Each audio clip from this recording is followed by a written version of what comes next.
Salut à toutes et à tous, j'espère que vous allez bien. Bienvenue sur le retour des podcasts Les Talks des Gaunes. Je suis Le Béret, votre chroniqueur à couvre-chef. Et aujourd'hui, je suis accompagné par Élise, autrice du documentaire Légitime. Élise, comment ça va? Ça va très bien et toi? Bah écoute, moi... Ça va. Tout le monde va bien. On va directement enchaîner sur la présentation des artistes. Commençons par les dames, même si je sais qu'avec cette simple remarque, j'ai suscité son agacement. Une découpeuse née qu'il ne faut pas prendre pour une idiote, ou pire, une petite conne. Petite conne, ça tombe bien, c'est le nom de son nouveau projet. Découverte à la Marquise grâce à Festigone, mais conquis au New Era, je vous demanderai un maximum d'applaudissements pour Toera, s'il vous plaît.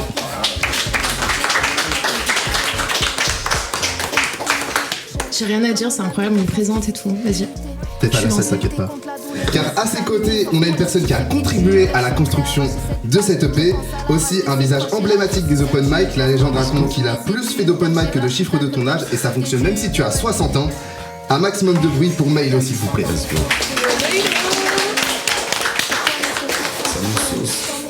Enchaînons directement avec un homme qui tape des 10K écoutes sur ses sons, mais qui n'a que 2 singles sur ses plateformes. Il s'agit de sa première apparition sur un cypher, donc je vous demanderai un maximum d'encouragement pour C23, s'il vous plaît.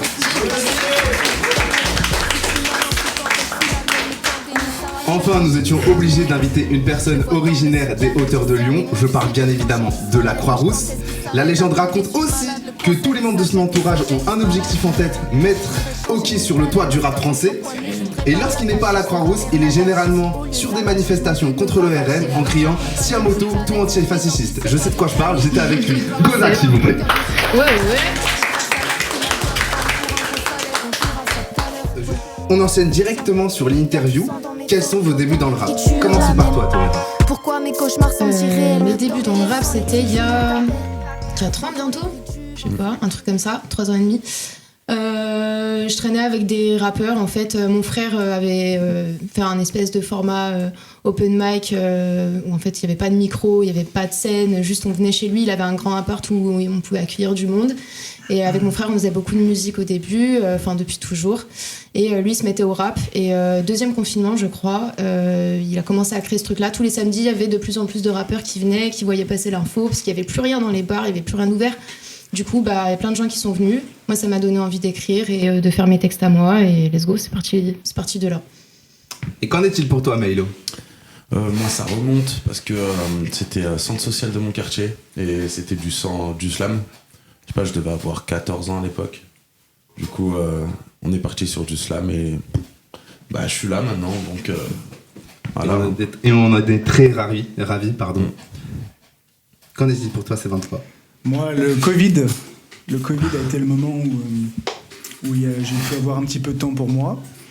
Et c'est là où j'écris mes toutes premières lignes, qui étaient absolument claquées au sol. Mais avec le travail et l'investissement, ça commençait à être un peu plus sérieux. Et puis, après, ça fait 2 ans que j'ai quitté mon taf pour m'y concentrer à fond et travailler mon écriture, comprendre un peu la MAO, rencontrer des gens aussi. Donc... voilà, et me voilà ici. Donc dans ton cas de figure, on peut dire que le rap c'est devenu un peu ton travail à plein temps? Oui, après là, on va pas se mentir, il va falloir retourner charbonner un petit peu parce que la musique, c'est un petit peu compliqué avant qu'on puisse gagner sa vie. Et enfin, Gozak? Moi c'était d'abord l'écriture. Petit à petit, écrire sur des instrus pour faire comme les rappeurs en les entendant rapper. Et puis après, c'est venu, on fait découvrir aux potes... ils kiffent direct, du coup ils t'encouragent à aller plus loin et c'est comme ça petit à petit, on monte sur scène, on sort des trucs sur les plateformes, etc. Et suite à ça, comment est-ce que se sont construites vos identités musicales? Parce que vous avez tous des choses très particulières dans votre manière de faire de la musique. Comment est-ce que ça s'est construit pour chacun d'entre vous? Moi d'abord? Vas-y. C'est difficile à dire, je fais juste ce qui me plaît et après, en fait je me casse pas la tête pour mes idées, j'essaie juste d'être moi. Et après, là où je me casse la tête, c'est comment faire en sorte de bien faire fonctionner ces idées et ces mélanges de styles, d'influences pour que pour l'extérieur, ça puisse être accessible, quoi. Comment tu composes, du coup, à peu près? Est-ce que tu écris d'abord? Est-ce que tu as d'abord la prod? Comment est-ce que ça marche? Ça dépend. Il y a plein de cas de figure, mais ouais, quand même, très souvent, quand je commence un texte, c'est que j'ai une prod. C'est rare que je commence à écrire des textes. Si j'écris et que j'ai pas de prod, c'est que j'écris une idée. C'est que j'ai l'idée là qui vient en tête et que je suis en train de marcher ou de faire mes courses. Je note l'idée, mais je vais pas rester sur mon texte. Par contre, ouais, quand j'écris un texte et que je me focus dessus, ouais, il me faut de la prod. Ok. Ouais. Et toi? Moi, je pense que c'est avec le temps. Vraiment, c'est à force d'écrire. Je pense. Ouais, j'ai pas envie de dire que j'ai un peu tout écrit, mais depuis, je pense, ça fait 2017, je m'y suis mis vraiment. Je pense que c'est avec le temps de rôder ce qui me plaît, ce que je veux dire. T'as le d'abord message. poncé l'écriture, genre? Avec le slam, du coup. J'ai poncé le rap en général. Ok. Parce que avant d'écrire, j'écoutais énormément de musique rap. Et ouais, c'est vraiment avec le temps, je pense que c'est des inspi comme, je sais pas, des gens comme Damso, Niro, qui m'ont fait me dire, ouais, c'est possible de dire ça. Et je pense que quand j'ai écouté ça, je me suis dit, je veux faire ça en fait. Et ouais. Et toi, Kozak? Bah moi je suis d'accord avec vous deux, parce qu'en vrai, il n'y a pas vraiment de recherche de créer une identité particulière, c'est juste en fait, on fait ce qu'on aime et on essaye de le retranscrire le plus possible, que ça soit à nous en fait, que ce soit notre travail. Et ouais, c'est ça, avec le temps aussi, petit à petit, on crée des trucs qui nous plaisent à nous. Enfin, en tout cas, pour moi, c'est une priorité. Que ça plaise à moi avant que ça plaise aux autres. Si ça plaît aux autres, après, on peaufine tout ça. C'est ça aussi. Est-ce que votre musique actuelle, elle vous plaît? Parce qu'au début, c'est dur de se trouver une identité, etc. Est-ce que votre musique vous plaît? Grave. Ouais, franchement, moi, Il y a toujours le truc, enfin moi j'ai toujours le truc de. Il y a des sons, je vais surkiffer. Après 3 mois après, je vais me dire, grosse bouse en fait. Mais après, je suis pas vraiment objectif parce qu'il y a plein de gens autour de moi qui vont me dire, ouais, non, mais en fait, t'es fou. Ouais. C'est juste trop bien. Et plus ça va, plus je commence aussi à m'accrocher à ça. Que les gens kiffent vraiment pour kiffer. Et me dire, ok, c'est que c'est vraiment chaud. Parce qu'après, moi, j'ai plus vraiment un œil neuf sur ce que je peux kiffer dans mes sons. Des fois, je peux kiffer un truc, les gens vont me dire, mais j'étais bizarre. Et l'inverse, des trucs, je vais dire, mais tu kiffes ça? Ils vont me dire, ouais, c'est trop bien. Et On veut un exemple. oula, un exemple. J'ai plein de sons qui datent, genre un son, une de mes premières records qui s'appelle Dommage, un truc qui sortira plus jamais. Et, Il est trop bien en fait. en vrai, il est bien, mais maintenant avec le recul, je me dis, l'idée que, enfin, le message que je veux apporter, aujourd'hui, je le fais sur d'autres sons et plus clairement, alors que là, c'est plus c'est un beau croquis, mais ça Mais c'est reste- brut. Ouais. Moi, c'est ce que j'aime bien aussi dans ce son, c'est Ouais. le côté brut du truc. C'est SoundCloud shit. Tu vois, c'est maintenant, mais On connaît. c'est ça. Et toi, c'est 23, t'as pas oublié? Je doute pas. Après, c'est comme il expliquait, après c'est le processus d'écriture, il peut être différent selon comment tu te lèves en fait. Un jour Ouais. tu peux avoir envie d'un piano, un jour tu peux avoir envie de C'est vrai. quelque chose d'autre chose. Et puis après moi mon processus d'écriture il est vraiment j'ai besoin d'être actif. Donc j'ai besoin d'être dehors, marcher dans la nature idéalement pour être oxygéné. Et puis c'est là où ça me vient. Dès que je suis un petit peu devant l'ordinateur à essayer de faire du yaourt on va dire sur mon micro quoi, du mumble, c'est un peu plus compliqué. Après le dernier morceau qu'un contre-exemple Sortilège, là pour le coup c'est la première fois où j'ai pas fait le son avec ma tête mais plutôt avec mes émotions. Donc j'ai laissé venir, me laisser imprégner par la prod et c'est vrai que ça c'était une autre façon de faire et c'était cool aussi.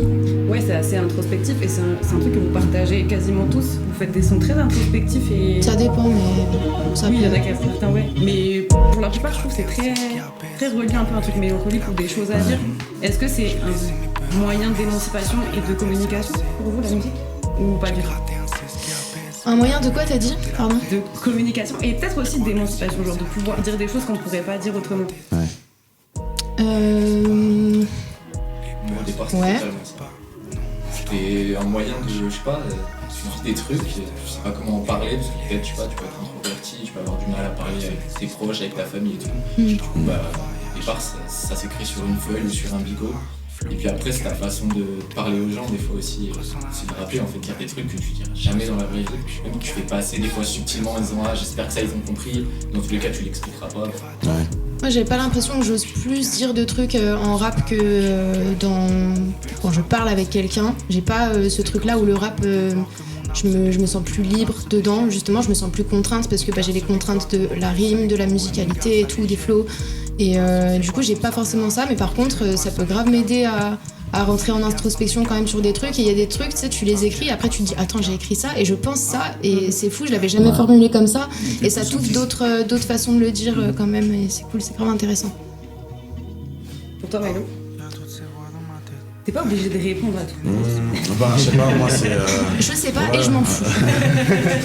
Je sais pas, moi, enfin, ce que je ressens, je le mets dans mes textes, mais je le dis pas comme un problème réel. Enfin, je sais pas comment expliquer, j'en parle plus.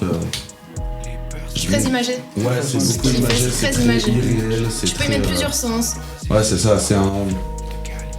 Je sais pas comment dire, mais c'est. C'est un peu un gamin qui parle. C'est en mode, c'est un peu avec des rêves un peu fous. C'est un dessin d'enfant. Ouais, clairement. Et du coup, moi, je me sers de ça pour. Vas-y, je prends ma vie, je me dis, ok, ouais, pas ouf, mais un enfant, il dirait quoi? Enfin, comment l'innocence, elle pourrait voir ça, tu vois? Du coup. Et c'est un kiff. En parlant d'imager, vous avez tous sur vos pochettes quasiment genre beaucoup de choses reliées au dessin. Genre très. Ouais. Est-ce que ça joue? Est-ce que ça a un impact aussi sur. Parce que est-ce que ça correspond à votre musique? Genre, ces pochettes-là. Bah, moi, pour mon cas, je dessine. Donc, projet qui arrive, la cover, c'est moi, je l'ai fait. Et du coup, bah, c'est du dessiné parce que je kiffe ça et. Je sais pas, le dessin, ça. On peut dire énormément de choses sur un dessin. Grave. Bah, par exemple, ta pochette, Toera, elle est hyper parlante, je trouve. Tu peux nous en parler un peu? Ouais, carrément. Mais en fait, moi, je suis pas spécialement trop. Alors, j'ai toujours aimé dessiner. Quand j'étais petite, ça faisait grave partie de mes activités. Je me vidais grave la tête comme ça. Mais depuis quelques années, je suis quand même beaucoup plus branchée sur la. Si je dois faire un choix entre les deux, tu vois, je suis beaucoup plus branchée sur la photo et la vidéo que sur le dessin et l'animation, par exemple. Mais en fait, voilà, ma cover de base, ça devait être une photo. Et avec mon photographe, on a essayé de faire des trucs. Et plus on avançait, et plus ça s'éloignait de ce que je voulais. Et ça ressemblait pas à mon projet. Et j'ai dit, tu sais quoi, je repars à zéro, je suis désolée, mon ref, mais on l'a fait pas ensemble. Et du coup, en fait, dans ces jours-là, je tombais sur le profil d'une meuf sur Insta qui est incroyable et qui peint super bien et qui fait des trucs super dark et super enfantins en même temps. Et ça m'a trop parlé. Et je suis pas branchée peinture normalement, mais voilà, j'ai vu son taf, j'ai fait, mais c'est ça qu'il me faut. Et du coup, bah, c'est parti. L'île Dracula sur Insta. Ouais, allez la suivre, elle est chaude de fou. Il y a aussi un sujet qu'on parle beaucoup dans le paysage médiatique lié au rap, c'est la New Gen. Est-ce que vous vous identifiez à cette scène-là? Et qu'est-ce que vous en pensez? Commençons par C23. Ouais. Moi, j'écoute la New Gen. Ça me plaît. Est-ce que je m'identifie à ça? Non. Je ne pense pas, même si j'écoute un petit peu... Enfin, ça m'arrive d'écrire un petit peu sur les prods de Lil Chick, entre autres, ou qui bossent avec Ness ou Ajna ou ces mecs-là, mais est-ce que moi, je m'identifie à la New Gen? Non. Puis, moi, je suis un peu plus vieux peut-être que beaucoup de personnes autour de la table, donc peut-être que c'est... je veux pas penser surtout comme un vieux con, en fait. Je les écoute parce qu'il faut rester connecté avec son époque, et je trouve que c'est... Enfin, la New Gen, on peut dire que c'est les plus jeunes, quoi, début de la vingtaine, et je pense qu'il faut rester connecté avec ces gens, tu vois. Faut pas même les identifier comme New Gen, je trouve que ça met un cadre, en fait, qui est un peu bizarre. Moi, écoute, je suis plus jeune que toi et pourtant je m'identifie pas spécialement non plus à la New Gen. J'écoute pas mal quand même parce que. New Gen, c'est une sonorité en fait, c'est ça que je voulais dire. C'est New Wave en gros. Non, Pas New Gen, forcément. c'est la nouvelle génération en fait. Donc, en fait, moi, si je peux dire un truc là-dessus, je pense que c'est un peu une étiquette bizarre. C'est difficile de savoir si on fait vraiment partie de la nouvelle génération ou pas. Ça dépend de quand est-ce que tu t'es mis à rapper et de quand est-ce que tu t'es mis à fond dedans, de quel âge t'as potentiellement, du style que tu fais, parce que du coup on peut parler de nouveaux styles qu'on faisait pas il y a 10 ans ou d'anciens styles et du coup la boom bap et tout. Je trouve la nouvelle G, ça va un peu rien dire en vrai. Je suis grave d'accord. Allez. Je partage ton avis aussi, Toera. Ok. Question piège là. Non mais c'est surtout que effectivement il y a une nouvelle vague qui est arrivée entre guillemets et il y a un espèce d'esprit qu'on accole dessus, une espèce de musicalité qu'on met dessus. Est-ce que ça a un sens ou pas? Parce qu'en fait, par exemple toi je trouve que tu fais pas un rap qui colle à peu près à cette esthétique dont on parle, tu vois. Donc c'était surtout pour savoir est-ce que vous identifiez à quel moment vous vous placez, comment vous vous placez là-dedans? Je me place pas. On se place pas. Se placer, c'est se couper des libertés en fait. Ouais. Non, moi j'aime bien la new wave, je peux faire des sons qui sont grave new, genre Félin, il a grave, surtout sur le refrain, un esprit grave new wave, que j'aime beaucoup, voilà, mais je fais pas que ça du tout. J'aimerais bien faire de la musique où je me pose même pas la question de c'est quel type en fait. J'aime rien à foutre des étiquettes et je peux mettre des noms sur plutôt qui m'a influencé ou quel genre, quel genre de rappeur ou de prod ou quoi, mais enfin, j'ai pas envie de mettre des grands termes sur des choses non plus, enfin, des grosses étiquettes. Vous êtes tous les quatre des rappeurs qui rappent souvent dans les événements à Lyon, et justement, on voulait avoir votre avis sur la scène locale. Qu'est-ce que vous pensez de la scène lyonnaise?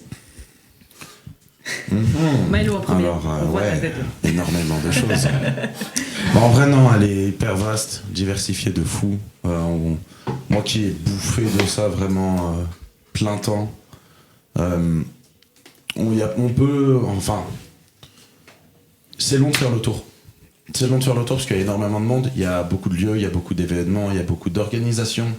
Ça veut dire on peut tourner, moi j'ai facile tourné je pense 1 an et demi sans forcément trop tomber sur les mêmes gens, enfin les mêmes orgas ou les mêmes lieux.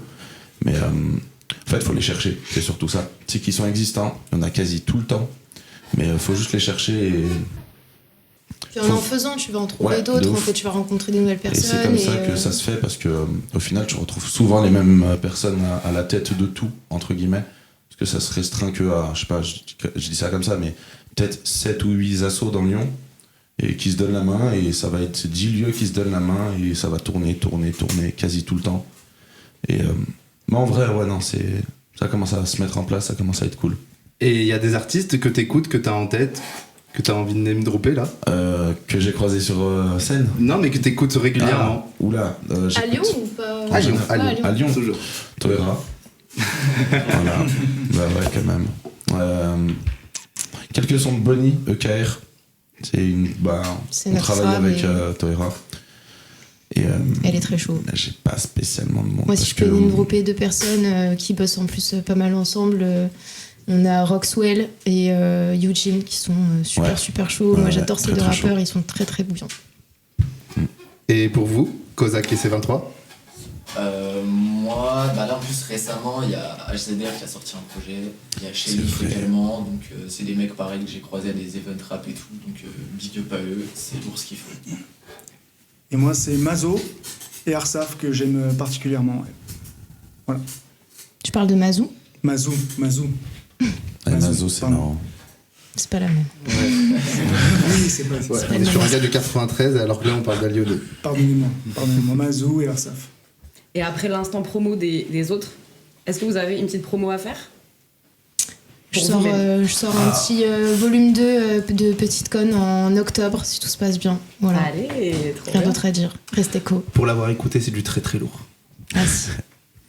Moi j'ai une mixtape qui sort là début juillet, ça va arriver, j'ai pas la date parce que la vie tu connais.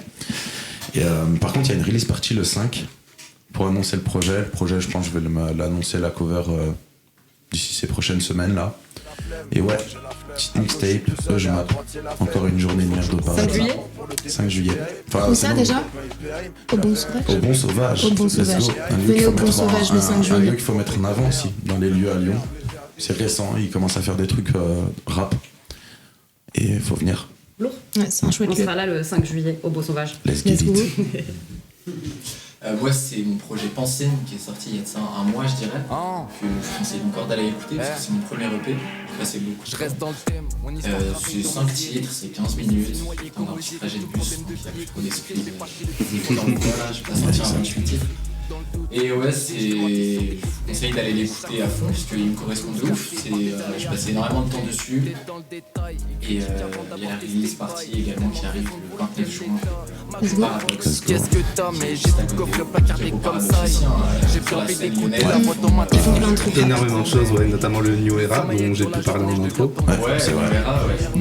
Majin Dope. Ouais, big up à lui. Et pour ma part, le 23 juin prochain, mon prochain single Narcissique qui sort sur les plateformes. Trop bien. Merci beaucoup. Merci à tous connais d'avoir l'échec quand regardé. j'étais Maintenant on va sommaire. passer au cypher. C'est Je vais parti. pas capituler, je vais pas capituler. Des remords et peurs dans mes poches. La pensée c'est le futur, c'est l'intitulé.